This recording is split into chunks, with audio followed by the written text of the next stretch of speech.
Operation Confidence proudly presents America's Invisible Heroes radio talk show. Tune in weekly on Sundays from 2 to 3:30 p.m. Pacific Time with your hosts, Consuela Mackey, co-host U.S. Air Force veteran Matt Davidson, announcers Taylor Marcella and Brooke Gadesi, U.S. Army veteran and entertainment host Charles Whitehead, U.S. Army Special Forces veteran and I Once Was Whole segment host Richard Cook, U.S. Army veteran and Lifeline for Women's Veterans segment host Martha Elena Varela, National Faith Program Director and Veterans in Recovery segment host Anthony Akimpora, and U.S. Air Force veteran and Incarceration to Success segment host Kevin Lewandowski. For more information or to be a guest on our show, email info@operationconfidence.org. Operation Confidence is a grassroots nonprofit. The organization's mission is to provide stable housing for veterans who have experienced homelessness, as well as providing a wide range of supportive services. To help accomplish our goal, a successful landowner has donated land for the project, a world-renowned architect has offered to design the houses, and construction classes from the local community colleges will take part in building the houses. Your support and donations are needed. To get involved, please visit our website at www.operationconfidence.org or email info@operationconfidence.com.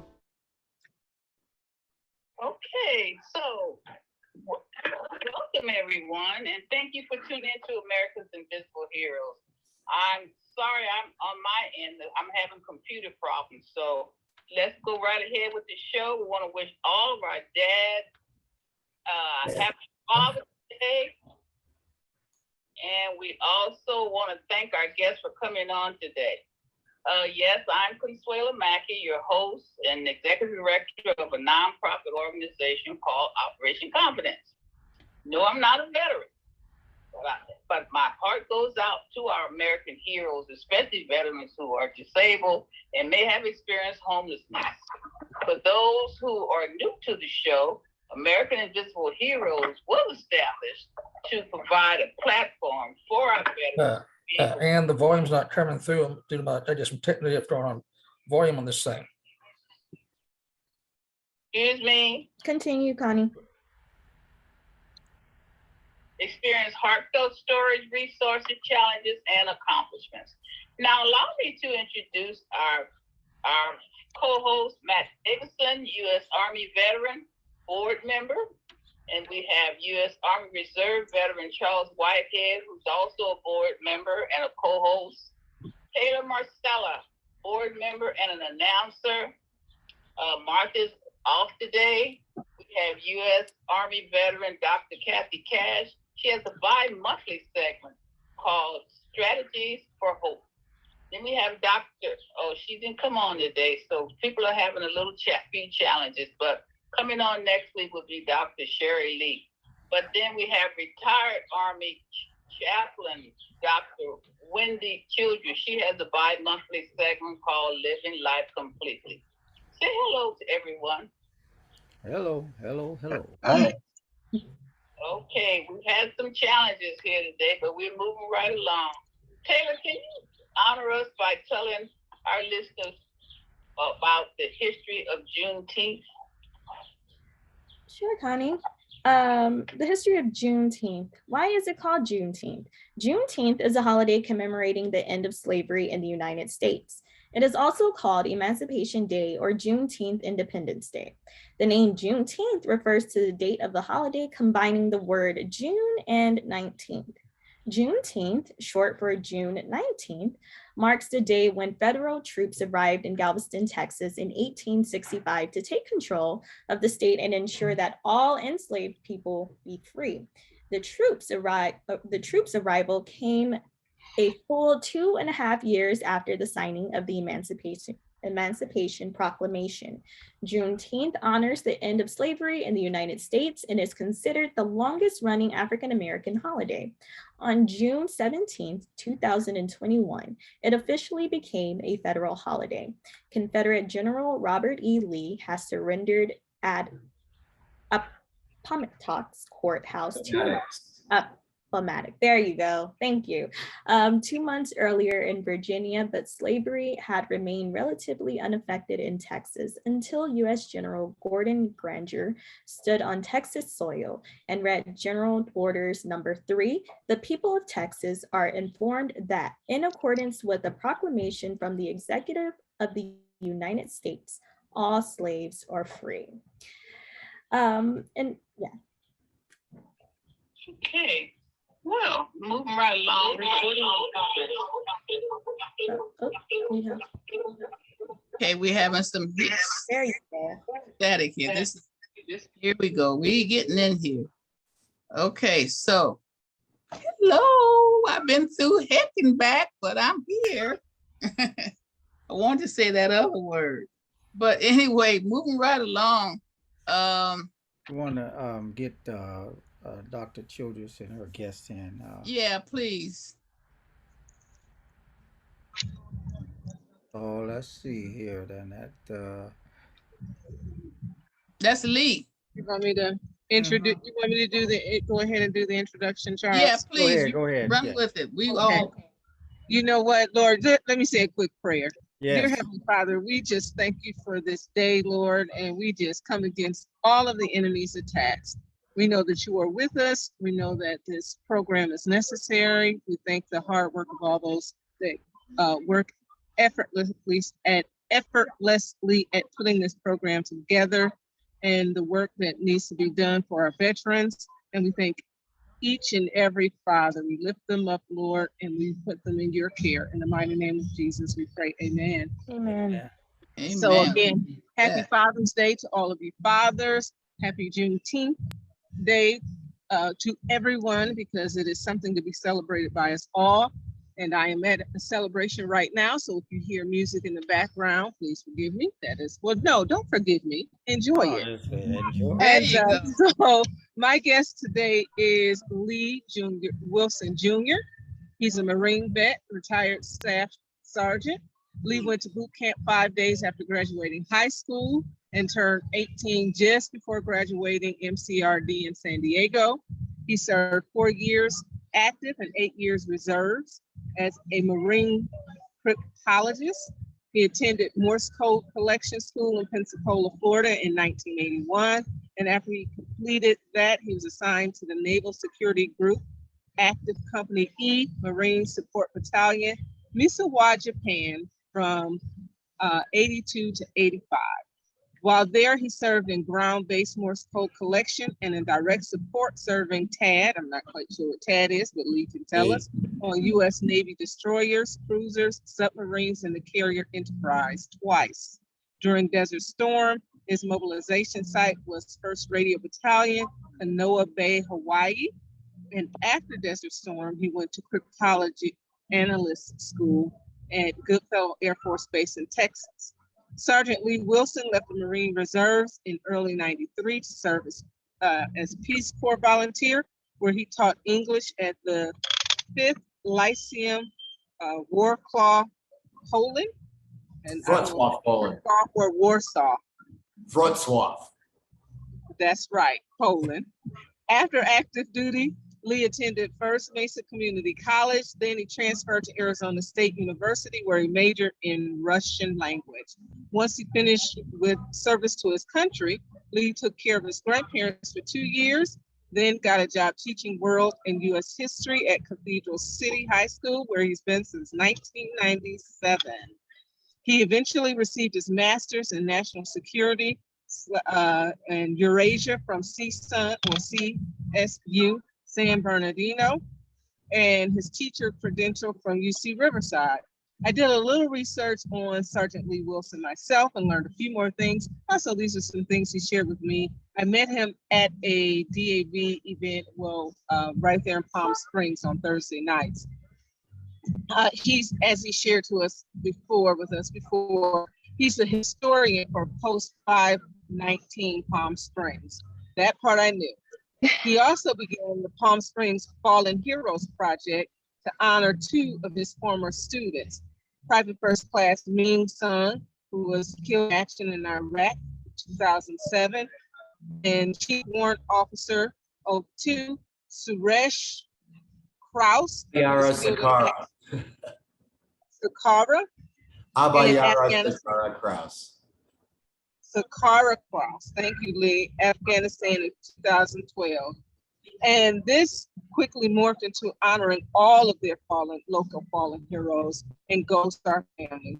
And with help of the local teachers union, the Palm Springs Teachers Association, Lee created a display at the Palm Springs Air Museum that honors all 27 local residents killed in action or missing in action from World War II, Korea, Vietnam, plus me, and say that name again for me, please, Suresh. Suresh Abayara Sakara Kraus.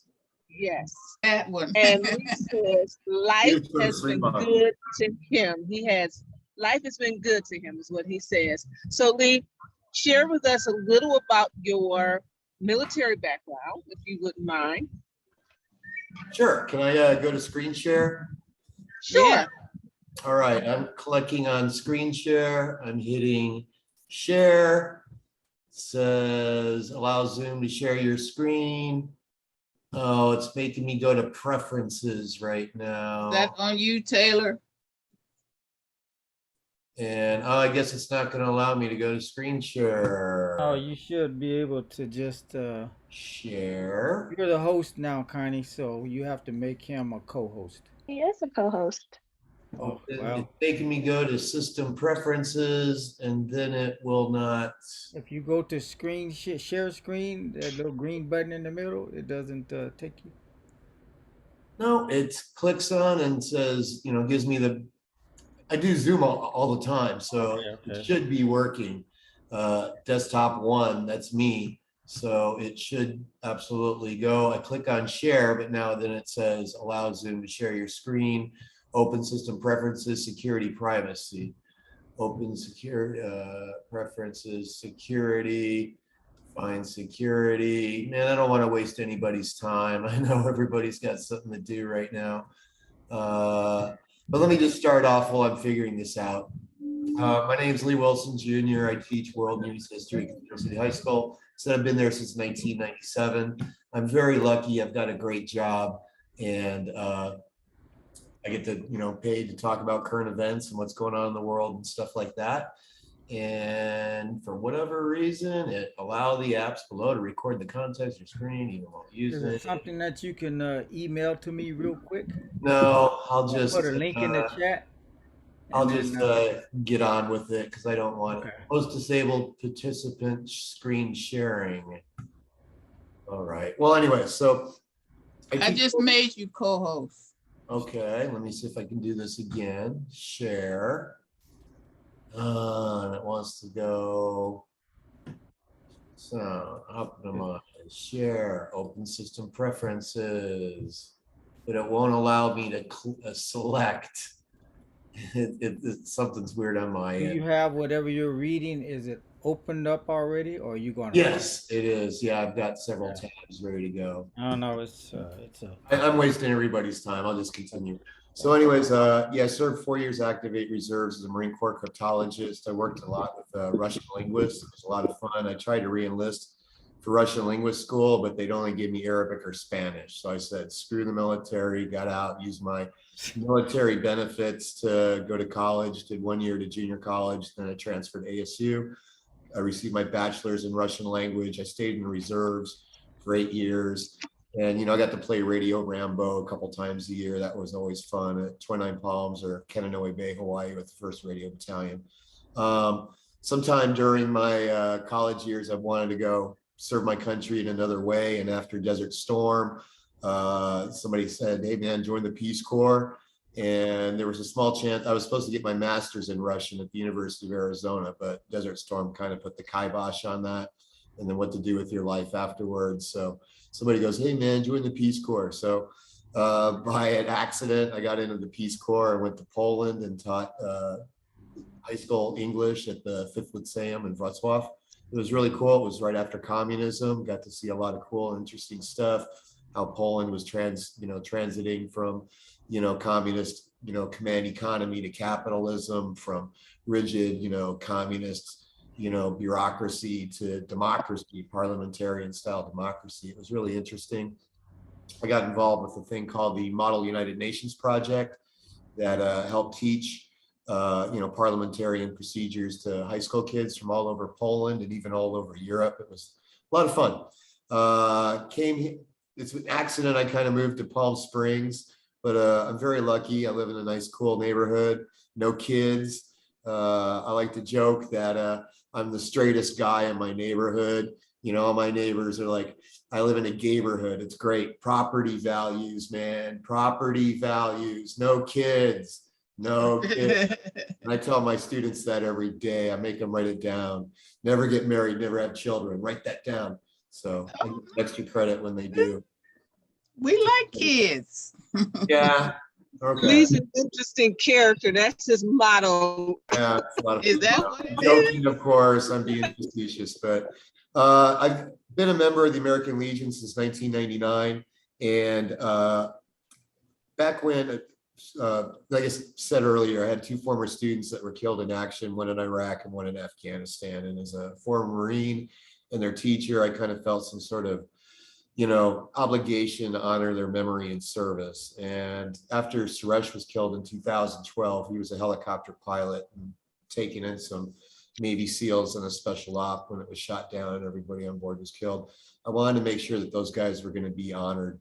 So I created this thing called the Palm Springs Fallen Heroes Project. And I'm going to call it up here on my Facebook page and put it into the chat. But they also made me the historian at the Palm Springs American Legion right around that time. And so I started to learn about stuff and do things to honor all our local fallen heroes. And some of my guests are coming over right now. And I'm putting a link in the chat to my Facebook page so you can check it out. Oh, I'm sorry, that went just to, I gotta make sure that goes to everybody. Sorry, everyone in meeting. Let me try that again. Paste. And then when you get a chance, open up that. But it quickly morphed into honoring all our World War II, Korean, and Vietnam veterans. And what I learned was like, these World War II guys were being lost to history. Their names were being lost. Nobody knew who they were. And I'm a teacher, so I'd stick around during the summer. I just started researching on Ancestry, Find a Grave, Facebook pages for their units. And I learned, where these guys lived, where they went to school, where they were killed, where they're buried. And we started making banners for all these guys. And the next time you're in Palm Springs and you're walking down Palm Canyon Drive, you'll notice the Fallen Hero banners honoring our local 27 fallen heroes, including the Vietnam guys who are also being lost to history. So that was kind of sad. And where is that located? In Palm Springs, you said? Yes, ma'am. The banners are on display right now along Palm Canyon Drive, downtown Palm Springs. Okay. And at the Palm Springs Air Museum, they've been really gracious to me over the years. They have fallen hero banners in their parking lots, and they also There we go. Oh, okay. They also have banners or a display inside the Air Museum, and I have memorabilia, news clippings, and stuff like that. And over the last few years, it's been an honor and a privilege during their Air Museum Memorial Day ceremonies to help read the names of the fallen and assist with the Gold Star families, that are singled out and honored during Memorial Day. And it's quite an honor. And yeah, it sounds wonderful. And recently, my friend Marilyn, who just showed up here, her and I and another couple friends, we started our Palm Springs American Legion post is a classic 1948 pre-modernistic design. It was designed by renowned architects John Porter Clark and Albert Frey. And we're one of the very last Albert Frey buildings in Palm Springs that has not been restored. We were built in 1948, which means all the plumbing's been busted, all the the wiring, just everything has to go. So we started a 501c3, and let me put that in there. It's save PS post 519.org. If you get a chance, check out this website.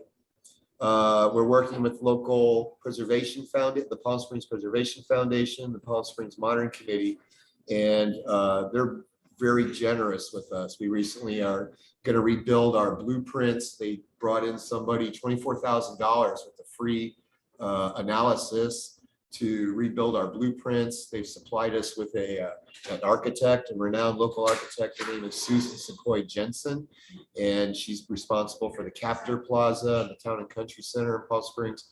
And our goal is, Marilyn and I here, over the summer to start looking for grants, government grants, state grants, U.S. grants, county grants, and also starting to work with the Preservation Foundation. We have a memorandum of understanding with those guys to the structural analysis. And then once that's done, we go to them with our wish list, which includes new bathrooms, new kitchen, new sound system. We don't even have a sprinkler system in that place. And you would think we would be the most handicapped, accessible building in Palm Springs. We are the least handicapped accessible building in Palm Springs. And our goal is, again, to kind of restore this beautiful 1948 iconic building for our community, preservationists, and veterans, for generations to come. If we can pull this off, 100 years from now, they won't have to worry about a thing, for another 100 years, if we restore this place properly. So my friend Marilyn and I, we started working on that. And I do a lot of other stuff for the Palm Springs American Legion Post with Gold Star Families Memorial Days, just keeping our history going. Is there anything particular you want to show on this? Oh, sure. That's Owen Kaufman. We're named after him. He was the son of Earl Kaufman, who was the founder of our post, and the grandson of Nellie Kaufman, who's considered the matriarch of Palm Springs, who was an early business community leader, ran the Desert Inn. That's our grandson. He was killed in action on his second mission. He was a B-17 pilot. And just kind of, again, it shows you the waste of war. What a waste. This guy was a Stanford graduate. He's aristocracy. This guy would have been a senator. He would have been a judge. And he was killed on his second mission. As you probably know, you had to make 25 missions in World War II before you got to go home. And so again, you got to come back and share some more of your stories. I think I don't want to waste your time. Yes. I think what you're doing is just absolutely amazing. You're not wasting your time at all. Thanks. So you're not wasting your time. Thank you. No, you're not. Hollywood history here also. We had national radio broadcasts from 1948 to 1954. That's Al Jolson and Judy Garland playing on our 1907 Salon Grand Model A Steinway piano. We had not only Al Jolson, but Jack Benny's show ran there for a year. We had Bob Hope on our stage. We had Bing Crosby on our stage. Doris Day was on our stage. Groucho Marx. The Hollywood list is really deep during the golden era of radio. But when TV took over, radio died. And but scroll down a little bit more and you'll see some of the photos in our image gallery. But one thing I really want to highlight is this photo. You can see that with the piano on the stage. You see that wooden stage? Just underneath that one, right underneath the Bob Hope. No, that's our piano, our beautiful Steinway. And we're going to restore that thing. We learned it's going to cost $68,500, be a 6 to 8 month process, because we'll have to ship it to Iowa, to the Steinway facility. And we're hoping maybe we can get this started, at least on the piano, sometimes this winter. Well, that sounds absolutely amazing. Toggle forward, and you'll see this beautiful picture of our ceiling. Keep going, right there. We have what's called, go back, we have what's called a lamella ceiling. See that wooden structure that holds it up? It's very rare for Southern California now. Instead, it gives you big open spaces. It's kind of like a Quonset hut design, but it's not a Quonset hut because they use rhomboid intersecting wooden joints to keep it together. But it gives you big open spaces, and it's just beautiful. And there are very few examples left in Southern California of this ceiling. And our goal is, wow, what if we brought this back? Because right now it's covered by these ugly, ugly 1960s tiles and blocks the view. But we would love to have a new sound system. And we know we're going to have to raise millions of dollars in order to do that. But we're pretty optimistic that things are starting to go our way. You can see what it used to look like there in the background again. And so we're very fortunate with that. Well, that sounds absolutely amazing. We're very impressed with what you're doing. And we want you to make sure that you come back, because we want you to share a lot of what you have and where you're going with it, and how can Operation Confidence get involved. I'd like to get your I think you sent me your information. Let me put that in the chat here. L. Wilson. Yes. Yeah. .r.com. Right. I want to share with you what we're doing, and hopefully you'll be a part of our show too. All right. Well, you always welcome to come back. Every Thursday night, downtown Palm Springs, we have Village Fest, and our Legion Post and our local DAV chapter have a table there under a tent, and we're trying to get the word out. If you're a veteran and you need assistance with your VA claims, almost always we have a VSO, Veteran Service Officer, who's there to assist, point you in the right directions. We've been able to help a lot of veterans. If they had 40%, we got them 60%. If they just follow our advice and stuff. So we're out there every Thursday night, Village Fest. Come by and check us out and look for our beautiful tent. And I want to thank you beautiful people for inviting me here today. Oh, my pleasure. I can share some more information, your wealth of information that our viewers need to know. Okay. Thank you for your patience. And thank you for your patience. I'm going to mute me, and I'm going to entertain my guests. I'll be multitasking, walking around, but I'm not going to. Okay. I want to listen in. Oh, thank you. Okay. All right. Thanks. All right. All right. Thank you, folks. Thank you, Wendy. Okay, thank you so much for your patience and for hanging in there. Yeah, thanks for hanging in. We had a few glitches, but we made it. Matt? Yes. I want to say this, while Lee's going to hang in there, like Jared, I'm at a Juneteenth celebration. Oh, yeah, that's right. You have to go. Time. Okay, sweetheart. So, see you in a couple. So much. Okay. Thank you. Bye, everyone. Bye now. Matt, take it away. Okay. First of all, I want to say happy Father's Day to all our veteran dads. Wishing you all joyful, loving, memorable Father's Day. You've earned it, and now enjoy it. Right. Next, I want to talk about the National PTSD Awareness Month. Awareness Day will be on June 27th at the Vietnam Veterans Memorial Wall. Nearly 3 million service members served in Vietnam, and thousands battle PTSD, which has impacted their lives and the lives of their families. Returning without proper homecoming compounded the issues veterans faced upon their return. As I said before, June is National PTSD Awareness Month, and the Awareness Day will be on June 27th. You can bring awareness of PTSD to your community all year long by getting the or wearing T-shirt that's being provided by the wall at this time. The message saying, "Be the light in the dark," and it's PTSD Awareness Day. And also, you may, if you wish, you may sponsor a candle and a personal message to be placed on the VA Vietnam Veterans Memorial Wall in Washington, D.C.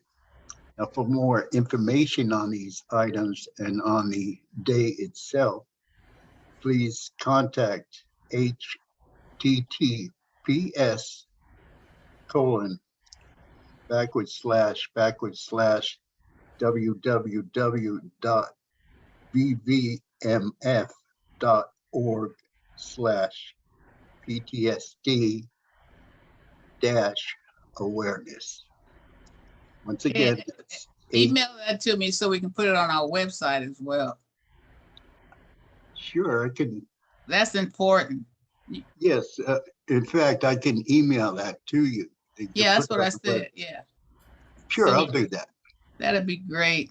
Well, thank you, Matt. I know that you have to leave, but please forgive me for our little little computer glitches, but we got a chance to get you in and also to hear that wonderful presentation from Mr. Wilson as well.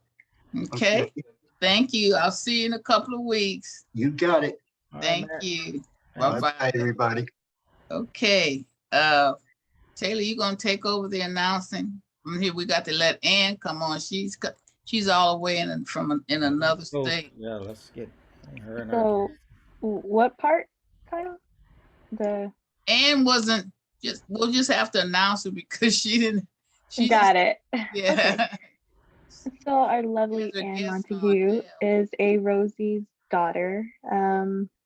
She does amazing work in finding Rosies all over the world. We are so grateful to have her here with us. So Anne, take it away. And she has a bi-monthly segment called the Rosies Movement. So we're excited to have Anne. Take it away, Anne. And Dale, can you hear us and can you unmute? Be sure and unmute. You're muted. I'll go ahead and introduce you, Dale, but unmute, if you will. Dale Wright is one of 4 children of Rosie, who was very special to us. She was an extremely gentle woman. I have a picture of her that I'm going to try to put up to my camera here.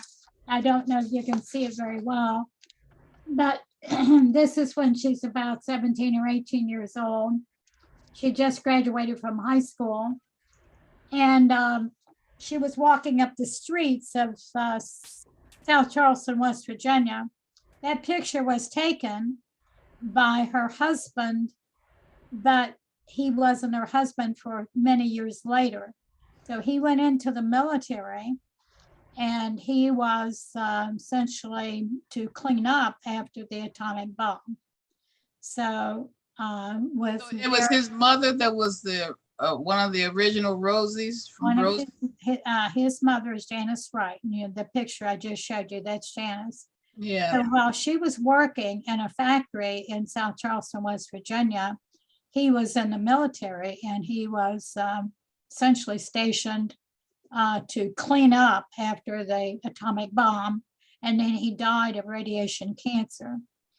Wow. So the reason I showed that picture is that he fell in love with that picture and kept that picture and didn't meet her for years later, and then they married. So it's a great love story. Next time, make sure you email those pictures to Charles so he can share them. I will do that. Dale, can you unmute? Just unmute. Show him where it is.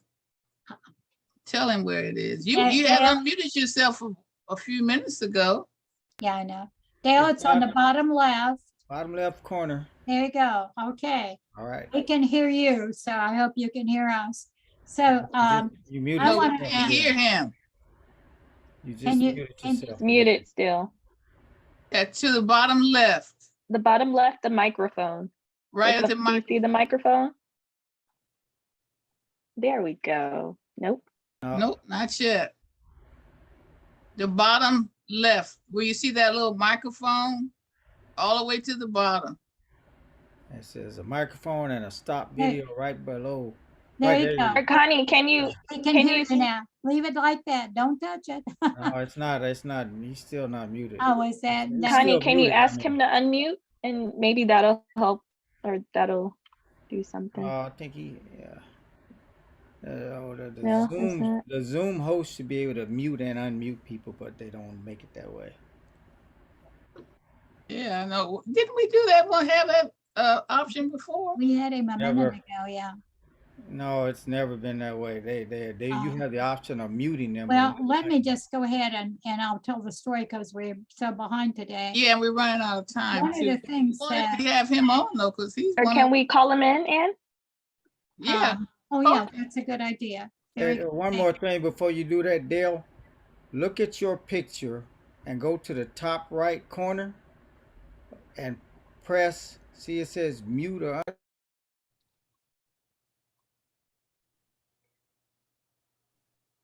You just muted yourself, Charles. Right. I'm just, but if you go up to the top right corner in your window, there's a button that says unmute. If you push your If you look for browser your name, right, your browser, it says unmute, and there's 3 dots beside it. In your window with your picture. No, it's okay, Dale. Okay. And it's gonna call you in, okay? So hang tight.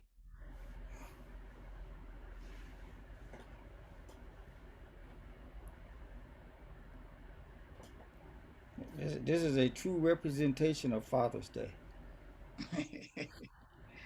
You know, got to deal with all of the hassles and the. we haven't ever had these many hassles before. That's Father's Day for you. You know, Yeah. welcome to Father's Day. But This is that's a good true day, Father's though. Day show here. Yeah. That's a good day. I've had my daddy, rest in peace, was the best in my life.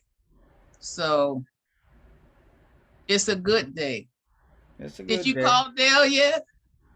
And now you is he And it's answering? calling you, Dale. He got it. Yeah.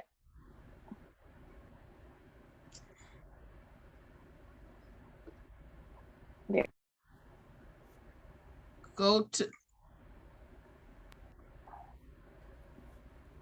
You're muted, Ann. And you're muted. There she go. he's unmuted now. Okay, good. All right. Dale, I'm just gonna ask you to give a review, if you will, of your mom and dad. I think I'm having a lot of you talking, they're talking back. I'm having a tough time hearing everybody. well, can you hear me through the phone? I can hear you through the phone, but I'm having a repeat on the screen too. Well, just mute yourself on the screen and let's He's talk. already muted on the screen. Okay, let's just talk on the phone. I tell you what, I'll just go ahead and tell you a story and you listen, okay? And if you can add anything, that would work, okay? Okay. All right, that's great. Anyway, one of the most important things I think is unfolding here as we do our research with American Rosie the Riveters is that we're finding that so many of the women really took care of men who were disabled in body and spirit. And one of the best examples of that is Dale's mom, who took care of his dad, and the incredible love that she had for him. And once he died, she just looked sometimes like she was a little bit stunned. And she was so gentle. So she said to me one time, you know, when somebody has a bad situation, that's something that's happened to them, and you can't do anything about it, just say to them, sometimes the only thing that can be said is I care. I was so impressed by that I made postcards. And when somebody has a tragedy in their life and there's nothing I can do about it, I always quote his mother. I just think that's a great quote. Sometimes the only thing that can be said is I care. Isn't that special? Yeah. But, do you want to go ahead and tell about your dad and your mom? I said to the thing, you do it. I'm just having problems hearing and doing stuff, Ann. This background. We can hear him. Okay, but we can hear you. So tell me something, Charles. Tell him what to do now that he can hear. Just talk. We can hear you, Dale. But I mean, as far as, do you see mute at the bottom of your screen on the left? You don't have to do anything with the screen. What I'm saying to you, Dale, is it's coming through on the telephone. No, I understand that, but I I'm want putting if the you can telephone do out this. through the Can you, do you see the bottom of the screen on the left says mute? No. You don't? Okay, Dale.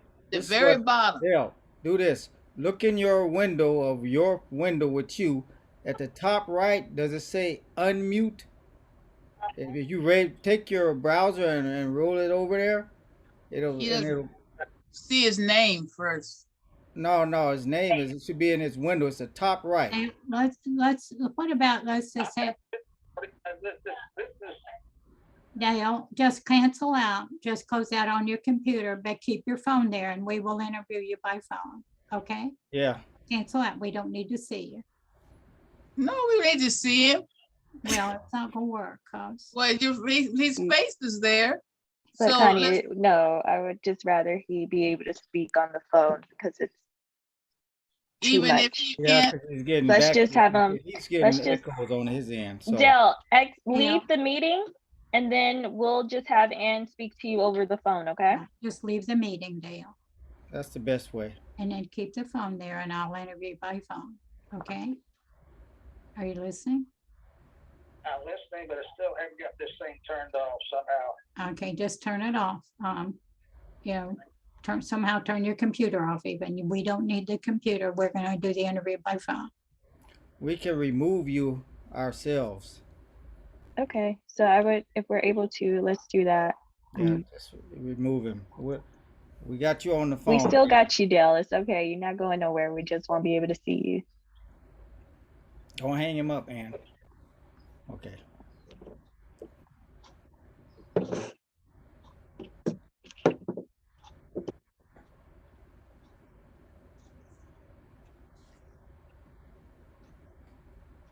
I'm gonna remove you now. Okay. So Dale, they can hear you now by phone. So why don't you just go ahead and talk about your dad and your mom's history? And we'll ask any questions at the end, okay? I'm trying what to say, Ann. I mean, essentially the thing, what? Well, let me just tell the story then, that you've done it so many times, but one of the things, folks, that he does very well, and many times we've done this with his family and so forth, is he is so, he was very close to his mother who died of COVID. What was it, a year and a half ago now, Dale? Yes, September the 17th, 2020. Yeah. And then when did your dad die? It was in the 90s? 1985. And why don't you tell a little bit about the research that your family did and you finally understood that, I mean, it wasn't clear at first that your dad had radiation cancer. Why don't you tell about that? The only thing, because my dad was in the Philippines, he used the tiny tin ruckus that mom made for the Rosie Riveter and was sent into Japan. And at the time that he was at Hiroshima, Nagasaki, I never knew about it until his best friend told me about it. Otherwise, my dad just didn't talk about the war any. And then 45 years later, worked the State Police Lyman Towers, and all of a sudden, this bone cancer caught up with him and passed away at age 80, at 65. wow. And your mother was how old? 90? What was she? Mom was 93 when she passed in 2020. My dad was age 65 when he passed in 1985. So she was many years alone, and Dale spent 35 years with her and took care of her and misses her terribly. One of the other things that we need to talk about here is what she actually did was make the Tiny Tim rockets. So the Tiny Tim rockets were small rockets that were used, it was air-to-ground missiles. And she had never even seen a drawing of a Tiny Tim rocket. She'd put them together, but she'd not seen a drawing. And I finally researched, exactly what the Tiny Tim rocket looked like. And it brought back memories to her. And she was so grateful after all those many years to basically see in more detail what she had done. This is very typical of the Roses. They very often are not able to tell you too much because they're not told very much. So she had a particular piece in putting the rockets together, and it was the last step. And then after the rocket was made, she would drag it out to the platform for the train to pick up in the evenings. So she did a lot of heavy work as well as in putting the rocket together. But for her to see the drawing of a rocket and how that was put together, I think that information was probably very much secret through World War II. And of course, a lot of the women are very concerned that they still don't know exactly what they did. And they are relieved to find out exactly what they did. Dale, tell about your dad being in the Philippines. What's that story? Well, the only time that I know that my dad was in the state police, chief organizer of the state police, and he was deferred so many times till he was forced into the army, and then he went he was at the Philippines, and beyond that, like I said, my dad was just couldn't talk about anything. It's just, I guess, as y'all call the post-traumatic stress disorder, it did everybody back there. But back to dad just wouldn't talk about it, and I knew he's in the Philippines by doing research, but otherwise, I just didn't know much about my dad during the war. And so now tell us about his illness. How was it? Why he had cancer, but what were his symptoms? Basically, the thing was that my dad worked for 45 years, state police, without missing a day. Then all of a sudden, something went wrong with his health, and they couldn't find what was going on. And went to doctors, went to Sloan Kettering, had a hunch, but just still didn't know about it. And after passing, and then basically we figured out it was due to bone cancer, which my dad's best friend told us that he was at Hiroshima, Nagasaki. But if he had said it, I would never known my dad was even at the bomb sites. Well, This is very, very typical. This is one thing that I say, folks, about the Rosies. One of the reasons the Rosies are important, and there are many reasons, that the men would tell their wives things that they didn't tell anybody else. But sometimes they wouldn't talk at all. And the fact that the families suffered along with the veterans, not so overtly, but when the men didn't talk, it really meant that they were basically, they were hurting. There was a lot of pain there. And I think this whole thing about the Rosie the Riveters is misdirected if we only think about exactly what did they produce in a factory. We have to really look at the fuller story. They grew up through the Depression. They did their work through the war. They waited for their men to come home, and sometimes they weren't married. Then they took care of injured veterans. Then they had children who were in the military, and it goes on. So, of course, now the really interesting thing is how few Rosies there are left. So we're asking all of America to find ways, we can guide them, but to find ways to get the last Rosies that are still remaining.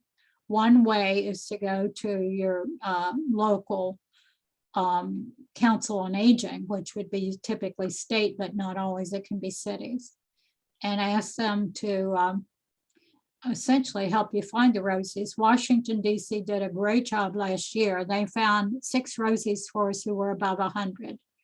The state of Utah this year is putting in the Meals on Wheels, a flyer for every Meal on Wheels, and say, if you helped with the war effort in World War II, please let us know.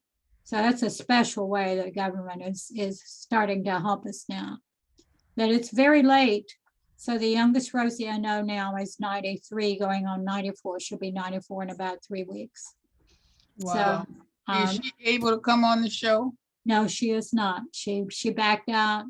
We actually have one woman who's deaf, and she doesn't want to because she has hearing problems. And she was deaf.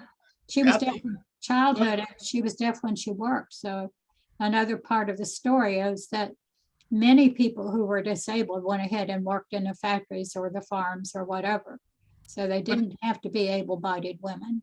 Well, we want you back on the show as always, but make sure you email pictures like your guests. I will. So that we can be able to get a clear picture.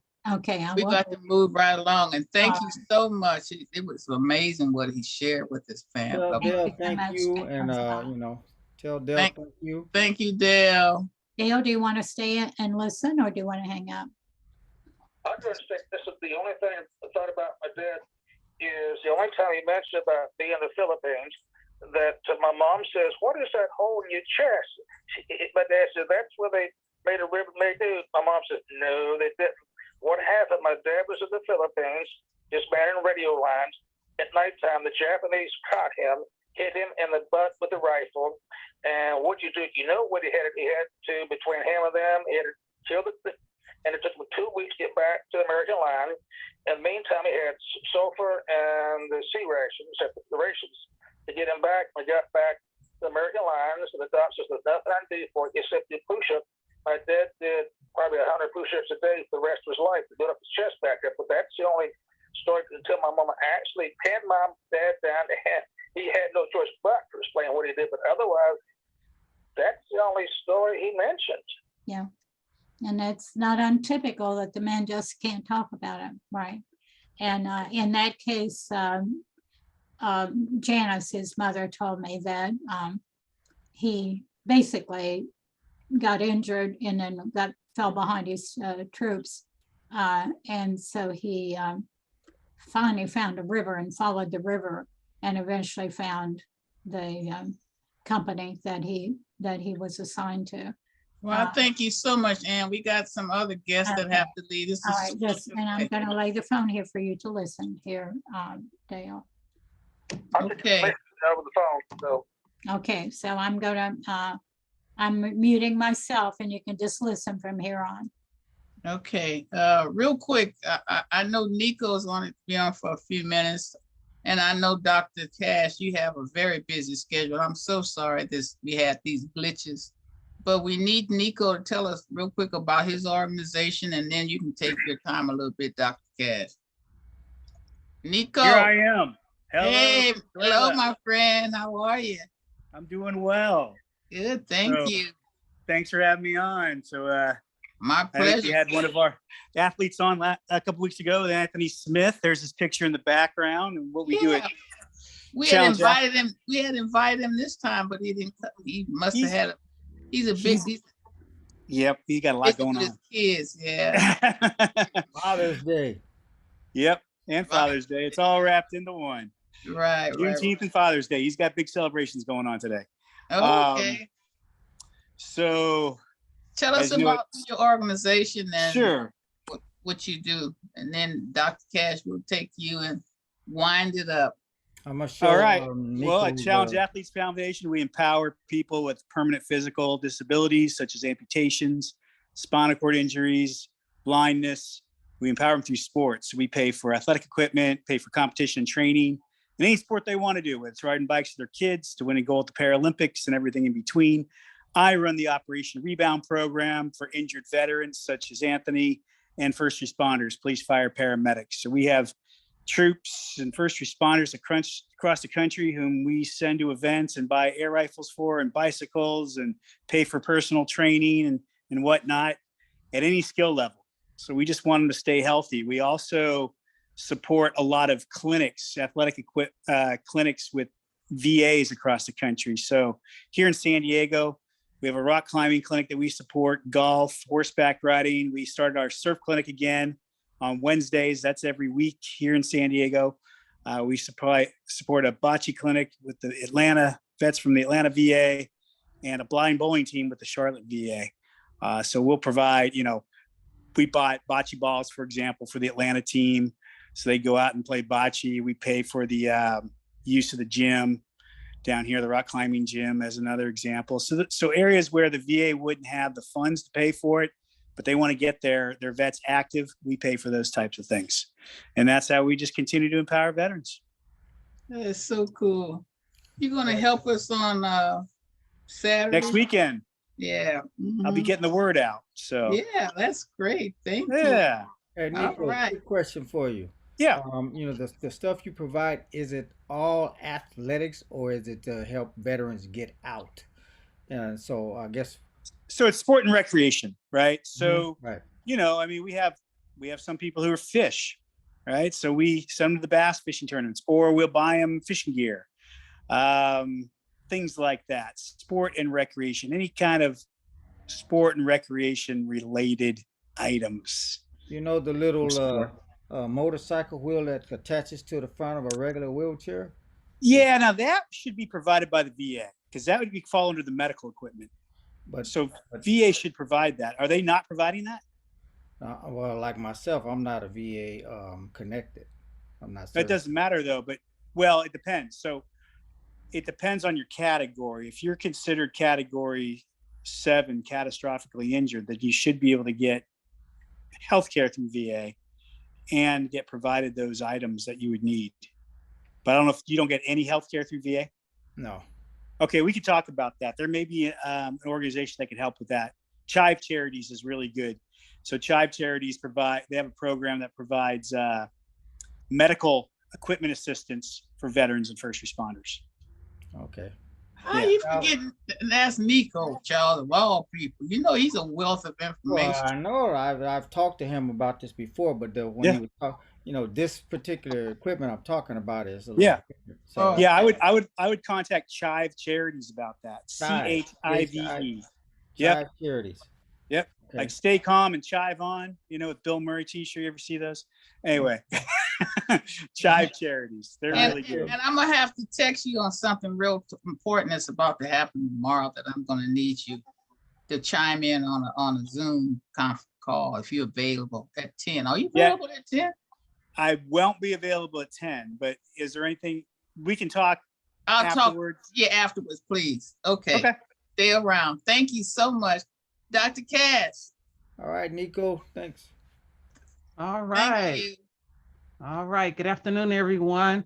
Just real brief. I know we're pressed for time, but it was some really important information I wanted to share about the Civil War, which is when we start talking about Juneteenth. Thanks for Taylor for sharing that information at the beginning about Juneteenth and the whys and the wherefores and when it started and all that other good stuff. This past week, the Greater Los Angeles VA, which is the West LA VA and the Los Angeles Care Center, they both held their first annual Juneteenth celebrations. So both events, one was Wednesday, the 15th at downtown, and then Thursday, the 16th at West LA. And both of them were resource fairs as well as opportunities to provide information. We know that the bill was signed into law last year that Juneteenth was a federal holiday. However, it did not start last year, the celebration of Juneteenth. And as we know, 1865, when the slaves found out that they were no longer slaves, that started the whole celebration of Juneteenth. And for years, people have been celebrating. So at the VA, it's like, what's the holiday about? What is Juneteenth? What is Juneteenth? So we had an opportunity to share about Juneteenth this week. And one particular person that I shared about was Harriet Tubman. A lot of people did not know that she was a veteran. Really? She served as a spy, as a scout, as a cook, and a nurse during the Civil War. And then after the Civil War, she nursed troops back to health in segregated hospitals. So she was very instrumental in the Civil War, very instrumental as a veteran. One of the things that she did during the war was she was the first woman to lead a major military operation where she and 150 African-American Union soldiers rescued more than 700 slaves in the Combahee Ferry raid during the Civil War. So that was one of the things that she, as a woman, did. Again, she was a spy, a scout, a cook, and a nurse. So she married, when she married a veteran. So when the war was over, her husband died. She was not able to get veterans benefits. Even though she was a veteran, she wasn't able to get veterans benefits. She was given a widow's pension based on her husband's service. And when I shared this, I said, there's nothing new under the sun. Because when we talk about women veterans, we're always getting the short end of the stick. They forget that we serve. So when we go into the hospital, they'll look at us and say, are you waiting for your brother? Are you waiting on your father? Are you waiting on your husband? They forget that we serve too. So often wear a pin that says, I am a woman veteran. And then when I see other women veterans in the clinic, if I have extra pins, I'll hand them out to them. But Harriet Tubman, she did not receive her pension. She received the widow's pension, which was $8. Wow. And again, that was not for her service, but that was for her husband's service. So we know now that when veterans are having problems getting their pensions, what do? They call their congressman. That's what she did back then. She called her congressman. And long story short, she jumped through all the hoops, did everything was supposed to happen. The congressman took it to the floor. Bill was passed, and she was able to get her own military pension in the amount of $20. That was big money back then, wasn't it? Yes. Wow. And we know that we're in the process of having her face put on the $20 bill. Right. So that's the connection of the $20 bill. Because somebody asked me before, she did so much, and they just looking at the Underground Railroad. She did so much. Why not on the $100 bill or the $50 bill? So but the $20 bill was her military pension. That was the connection. That's amazing. That makes sense too. That was her connection. Right. And so we know the U.S. Army just celebrated its 247th birthday on the 14th of June. So we have veterans from all wars, all eras, and we're just encouraging people to talk to the veterans and get their stories. Exactly. Because we only have some of them to come on the show, because you have some amazing guests. Yes. Mm-hmm. We did. We had a couple. Well, we do have some that are lining up to come on. Oh, great. Because yes, they do have powerful stories. They have powerful stories. Right. And sometimes when you listen to the stories, if you were not part of the military, or if you were, everybody didn't have a hard time in the military. Some people served, had a great 20 years, got out, went on to success. There are people who did that. Then there are those who fought every single piece of the way. So when you hear these stories, you're like, no, they didn't let that happen. That couldn't have possibly happened. Right. So you would be amazed at some of these stories that you hear of how people have overcome. Because we're looking at the three words I used were resistance, resiliency, and recovery. So as veterans, we did all of that. We resisted just people telling us that this is what you have to accept. Harriet Tubman didn't accept that $8. She could have said, oh, well, I'm just going to accept this $8 and go on about my business. No, she resisted that. So she went on and fought. And when I was reading about this, there was this is one of those little fun facts. They decided to give it to her basically to shut her up. She was already old. She was in her 70s. And like, well, she's not going to be around much longer. So we'll just go on and let her have this. She lived to be 93 years old. Mm-hmm. So she received a pension for almost 20 years. Right. Still raising hell too, wasn't she? Yes, all the way to the end. So that's that resistance. She didn't give up. No, that's amazing. That's such wonderful history. Thank you, Dr. Case. Golly. And then we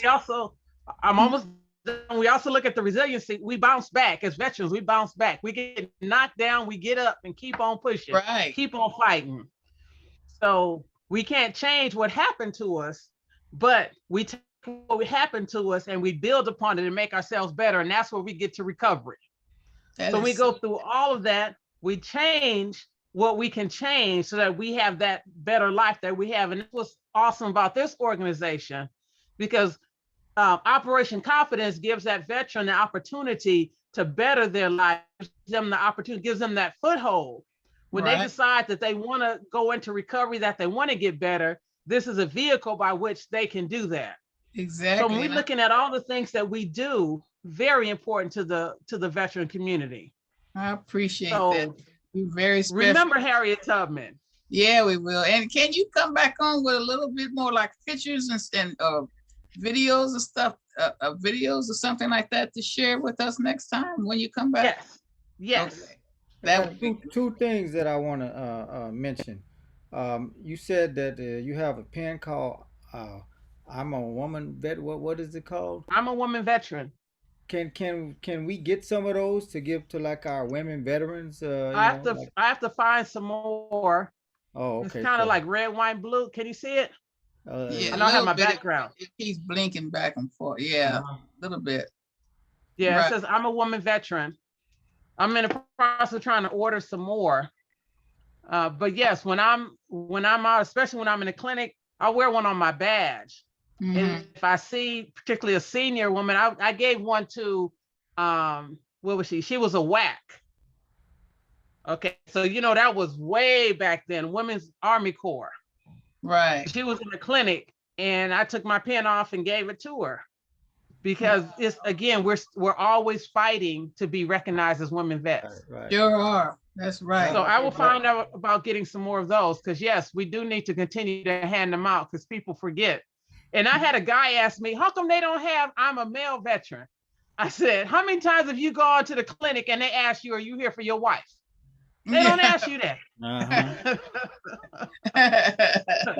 They don't pass you over because I will be standing there at the desk and will go to the person behind me and say, sir, can I help you? Oh, and I'm like, am I invisible? Oh, we thought you were with him. See? Okay, no, I'm the veteran. So that's why I have to wear those pins. And that's I think that's a great But thing. you had two questions, Charles? Well, the second thing is I want to let people remind people when Juneteenth hit and the slaves were freed, for a lot of them, they didn't have anywhere to go because, this is what they were doing. They were living with, the slave masters and all. And so once they were freed, it's not like they could just say, okay, let's go wherever and get a job here and there. There were no jobs and things like that. So it was a struggle. Some of them actually stayed and kept working for the people who were their slave masters. So that was just something I want to throw in. Just definitely. That's a piece of history that people need to know about that. Yes, for sure.